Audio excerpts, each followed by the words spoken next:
कमला एकादशी निमित्त पंढरपुरात भक्तांचा महासागर. विठ्ठल दर्शनासाठी लाखोंची गर्दी. पुरुषोत्तम अधिक मासातील कमला एकादशी निमित्त पंढरपुरात भक्तीचा महासागर उसळला आहे.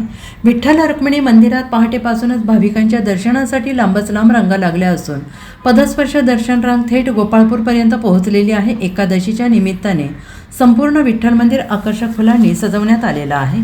पुण्यातील भाविक राम जांभूळकर यांनी तब्बल 2 टन फुलांपासून ही देखणी सजावट साकारली आहे.